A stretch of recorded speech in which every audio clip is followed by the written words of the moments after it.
I wasn't going to make this video before the release of the epilogue for the hidden treasure of Area Zero, since there might be information we learned there, but I really don't expect there to be any. And so, since many people asked for my take on this, well, plans have changed. So hey, I'm not so a strainer, and what is going on in Pokémon Scarlet and Pokémon Violet? Let's get into it. In order to understand what we don't know, we have to check what we actually do.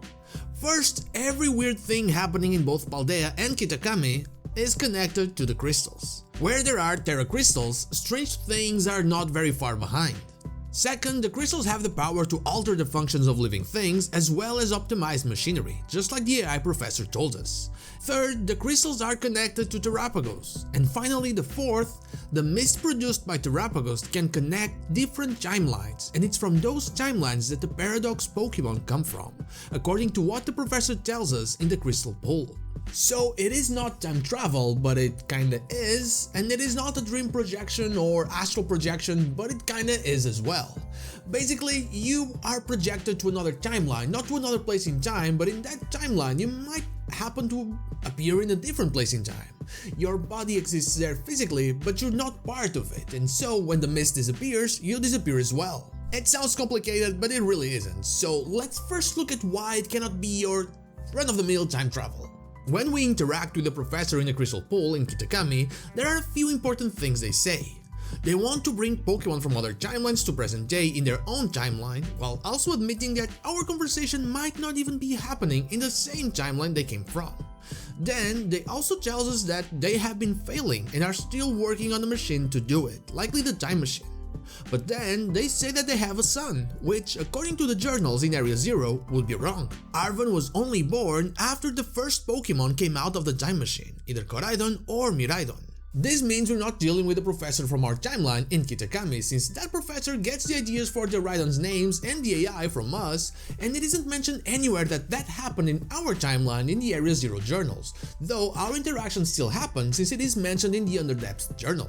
It is also the reason why Arven still has the book in the beginning and we're still able to go through with our Area Zero quest despite receiving the professor's book right there.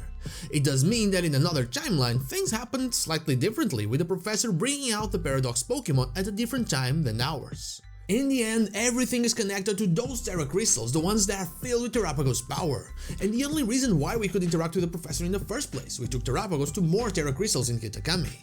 They are the ones connecting timelines and the reason why the professor was shown to us right there. In our world, in real life, crystals, more commonly quartz crystals, are used to keep track of time. In watches, a battery will produce electrical current that will make the quartz vibrate, and it does that in a very specific way, which makes it so it can be used to accurately keep track of time. I believe this to be the base for Terapagos, where by receiving energy, or simply terastallizing, its crystal body does a similar thing.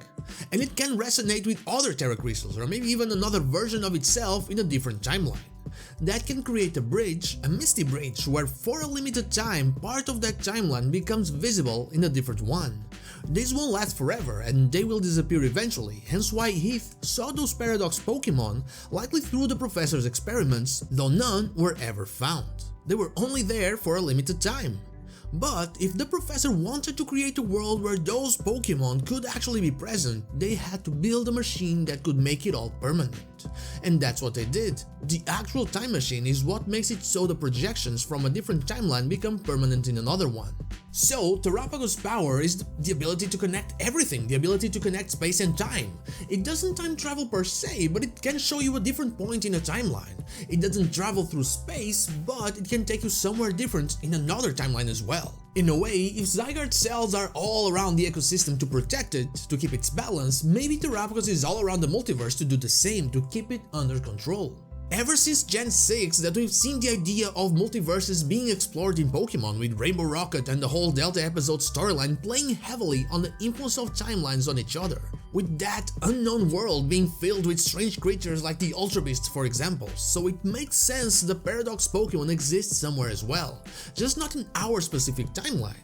Their Paradox name comes from the fact that they are part of the paradox created between the interacting timelines at different points. So now, even after both DLCs, we are still asking ourselves what is going on because a lot of mysteries are still not explained. And I think that's the way they want it.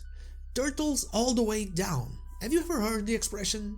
It is connected to the whole thing about a turtle supporting the world, and when asked what supports the turtle, the reply is another turtle, and then another turtle supports that one, and so on and so forth.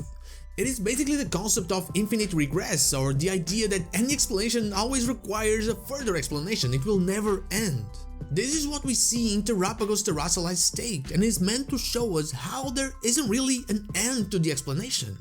Heath and the expedition team see a paradox Pokemon, they write about it, they take pictures, and that influences the professor's obsession, though Heath is also ridiculed, and that influences Briar's quest to clear his name. But the discovery that Heath made was only possible because the professor played around with Terra energy, and that was only possible because Briar found Terapagos with our help and wrote the White Book. Which could only happen because we had our adventure through Area Zero. And when you add multiple timelines to the mix, you'll never really find the point where it all began. They're all tangled now, for better or worse.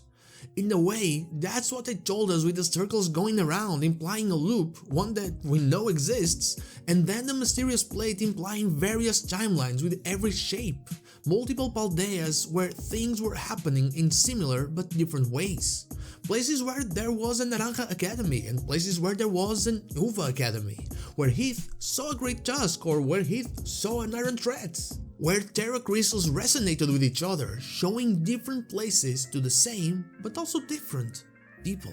And that is all I have for you today, my attempt at explaining what's going on with Terapagos' power and Pokémon Scarlet and Pokémon Violet and the whole thing that's going on around these games. But what about you? What do you think is going on? Let me know in the comments down below.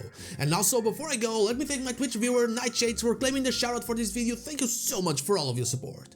And now, like the video if you like it, dislike if you don't, and don't forget to subscribe to the channel for more Pokemon content, and also ring the bell so you know when the next video is out. You can follow me on social media and Twitch, stream there Wednesday to Friday, all the links are in the description. Thank you so much for watching, and I'll see you all on the next one.